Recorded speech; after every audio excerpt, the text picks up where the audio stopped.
Olha, o isolamento do ministro Alexandre de Moraes é cada vez mais evidente. Essa decisão do ministro de mandar a Receita Federal rastrear quem teria acessado os dados dele e também de seus familiares parece que tem incomodado, Darcio, os seus pares ali dentro do Supremo. Esse ato ocorreu, como vocês sabem, dentro do inquérito das fake news, esse inquérito aberto há pelo menos 7 anos, lá em 2019, sob a presidência do Dias Toffoli, que definiu que o relator seria o ministro Alexandre de Moraes.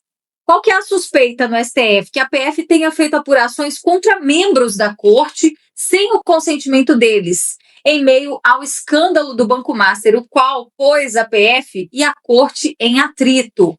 Conforme um juiz do Supremo, que foi ouvido pela revista Oeste em caráter reservado, sob sigilo da fonte, Moraes não poderia ter usado a investigação que começou há 7 anos para tal.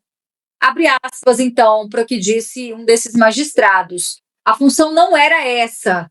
E disse que o Moraes está cada vez mais isolado. Você concorda, Darcio? Esse inquérito das fake news, apesar de sequer deveria ainda estar aberto pela quantidade de tempo, mas existe também uma contradição em relação ao motivo pelo qual essa operação se designou, né? Qual que seria a finalidade do inquérito das fake news? A gente tem que resgatar isso também. Exatamente. Na verdade, o inquérito das fake news foi o início de tudo, né? E, curiosamente, aberto justamente pelo Dias Toffoli. Eles fizeram o inquérito das fake news. Berenice, nós temos 3 ações principais do Supremo.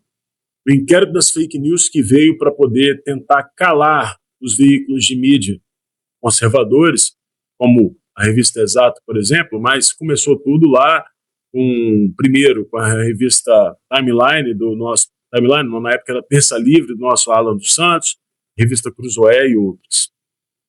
Depois, eles partiram para uma outra ação, que foram os atos antidemocráticos, e foi aberto também o inquérito para poder frear as manifestações de rua, para poder tirar os patriotas das ruas.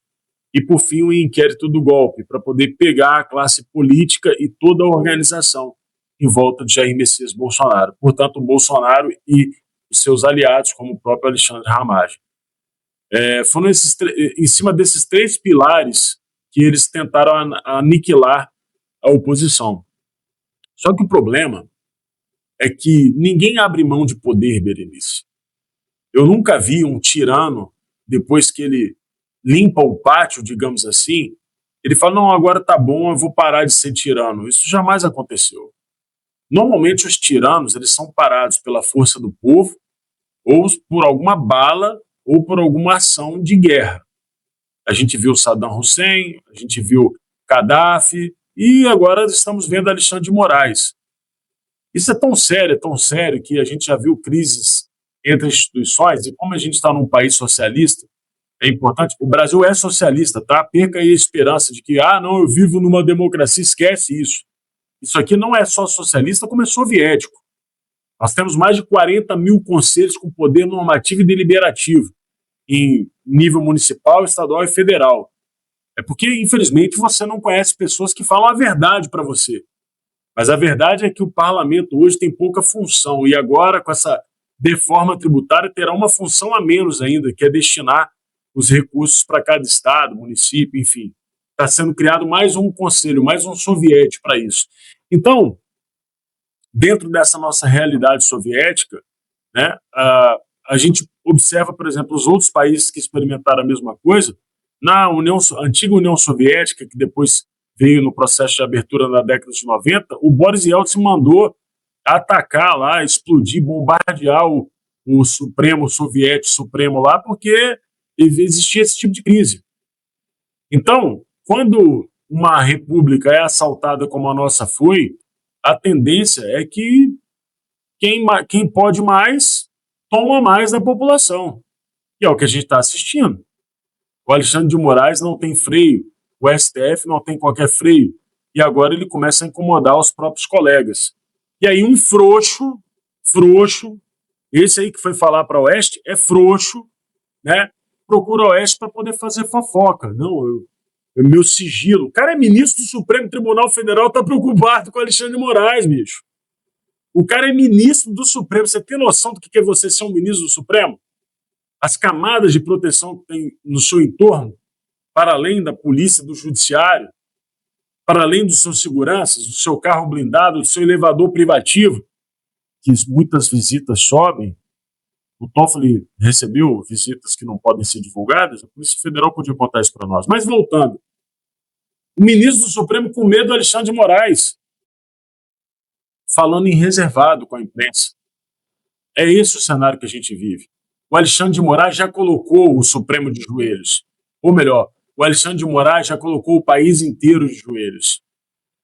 Agora, só resta saber quem protege Alexandre de Moraes a ponto de um ministro, um colega ministro de corte, ter medo de dar o próprio nome acerca de uma opinião que é mais do que óbvia, que o Alexandre de Moraes não poderia ter incluído servidores da Receita Federal no inquérito das fake news, até porque o contrato de 129 milhões com sua esposa nunca foi fake.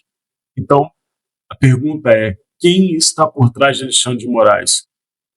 Eu acho que essa resposta a gente não vai ter tão cedo, se é que um dia a gente vai ter.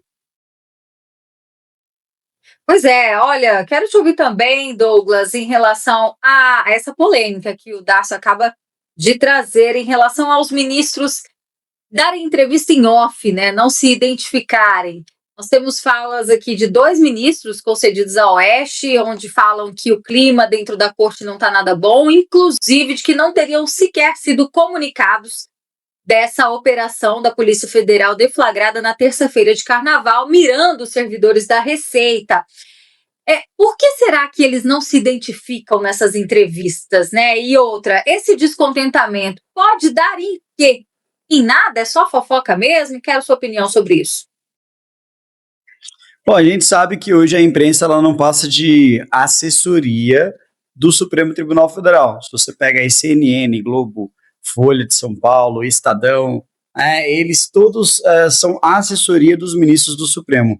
Eles não prestam para passar informação fidedigna, eles não prestam para passar informação nua e crua daquilo que realmente está acontecendo. Eles apenas trabalham para passar uma informação enviesada e ainda com uma questão política, uma opinião política. Veja que toda vez que eles vão falar a respeito do Supremo Tribunal Federal é sempre cheio de dedos, aquela coisa toda, né? Mas parece-me que nos últimos dias a gente viu o Supremo Tribunal Federal apertando tanto a rédea, apertando tanto a coleira em cima dos seus asseclas da imprensa, que eles estão começando a pedir arrego. Fala, será que é isso mesmo? Porque eles alimentaram esse monstro que existe hoje no Supremo Tribunal Federal. E agora, o que eles vão fazer? Olha o tamanho que esse problema chegou, o tamanho desse Leviatã. Alexandre de Moraes vai ficar isolado? Eu acho difícil. Eu acho muito difícil. Seria você trabalhar aqui numa questão, num sonho distante, sinceramente. Eu acho que o Alexandre de Moraes, ele representa não apenas a questão daquilo que está no Supremo Tribunal Federal, de 11 ministros que estão se protegendo. Acho que as costas que Alexandre de Moraes tem, que são largas, elas não estão dentro apenas do Supremo Tribunal Federal. Pode ser que você tenha uma atuação internacional dentro disso. Pode ser que você tenha pessoas que, infelizmente, não estão diretamente voltadas na questão política, mas estão protegendo Alexandre de Moraes. Então, acho muito difícil que Alexandre de Moraes ele venha cair, porque você tem todo um sistema que está protegendo ele. E não só, Berenice, dentro do Supremo Tribunal Federal, como infelizmente eu vi vindo às ruas para questionar as pessoas, levantar o debate a respeito do que está acontecendo no Brasil, e eu já encontrei inúmeros militantes pró-Alexandre de Moraes. Não, vocês não entenderam errado, eu não estou falando petistas, eu estou falando militantes pró-Alexandre de Moraes. Aqueles tipos de gente que gosta do Alexandre de Moraes, ama o Alexandre de Moraes e milita pelo Alexandre de Moraes. Isso existe. Na Paulista é o que você mais encontra dia de domingo. E esse tipo de gente costuma ser aquilo que eu digo de meretriz do Estado, para não falar outra coisa aqui. É o tipo de gente que ela adora o Estado. É uma síndrome do Estocolmo inexplicável, de que ele precisa de alguém que mande, sabe? Alguém que domine, é um fetiche que essa pessoa tem, do mais absoluto domínio, em que Alexandre de Moraes, toda vez que galga mais espaços de poder, as pessoas elas se sentem atraídas, esse tipo de gente se sente atraída. Então, a força que Alexandre de Moraes tem, apesar de sinais de isolamento, eu não creio que seja apenas por uma questão envolvendo, olha, Alexandre de Moraes ele está fraco, mas apenas por uma questão de, olha, vamos fingir que nós estamos nessa situação para que a gente pare de ter gente nos enchendo o saco. Eu sou o mais cético possível. E não é porque eu não acredito que o Brasil não vai dar certo, é porque eu encontro uma solução, né, duas soluções, né? A primeira é Deus. A segunda solução que eu encontro é a mudança no Senado. Nós não temos outra solução que não seja a mudança no Senado. Isso e me irrita quando as pessoas vêm falar sobre vamos ucranizar, vamos fazer igual aquele país lá da África fez, e botaram fogo em tudo, vamos fazer isso daí. Não, olha o que aconteceu com 8 de janeiro. Prestem atenção no que aconteceu com essas pessoas. É um 8 de janeiro 2.0 que vocês querem? Nós não vamos vencer essa guerra contra o Estado através da força, porque o Estado não vai ter menos força do que a população, muito pelo contrário, o Estado vai massacrar a população.